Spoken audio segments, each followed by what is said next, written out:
Outwitting the Devil is not just a provocative title. It is a powerful, unsettling, and at times shocking inner dialogue between Napoleon Hill and what he calls the devil. Not a red figure with horns, but a symbolic force representing fear, doubt, and control. Written in 1938 and hidden from the public for over 70 years, this book is perhaps Hill's most radical and revealing work. It confronts head-on the invisible chains that keep people stuck, blind, and afraid.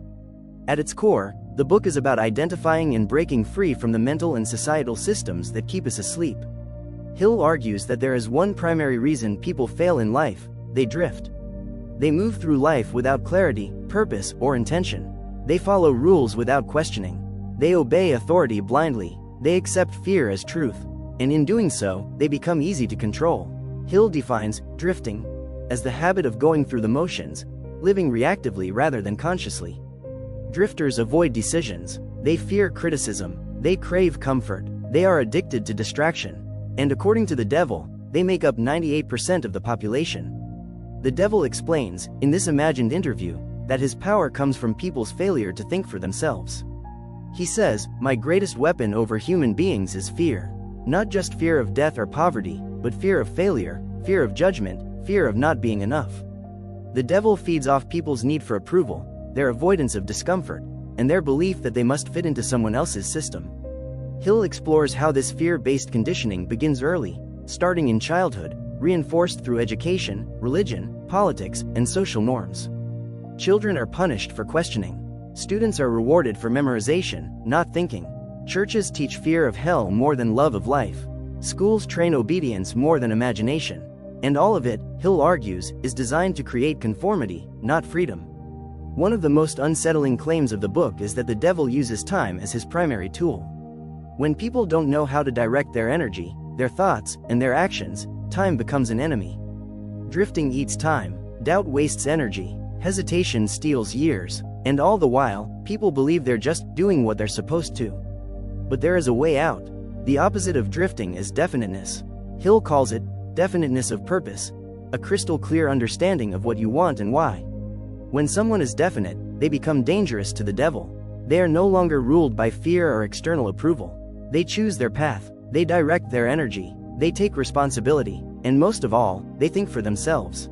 Definiteness leads to mastery. It fuels discipline, persistence, and courage. It turns fear into fuel.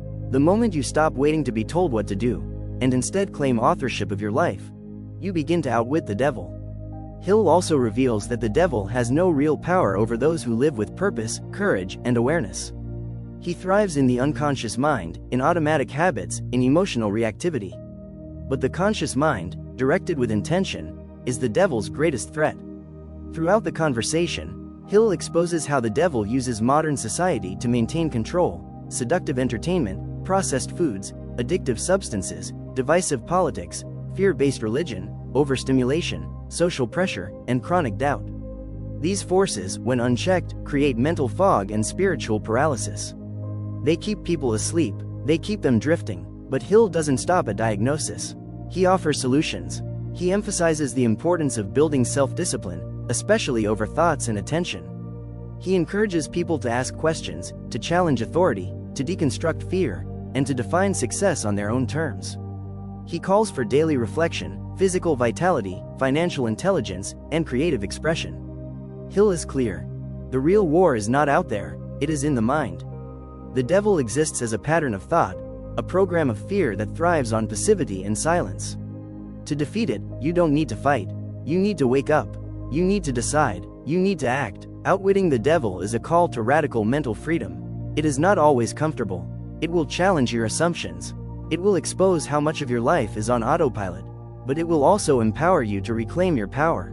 Hill's most urgent message is this: fear is a liar. You were not born to drift. You were born to direct. The devil only wins if you stay unconscious. But the moment you remember who you are, the moment you choose your path, the moment you say, "no more" to fear, you win. And that is how you outwit the devil.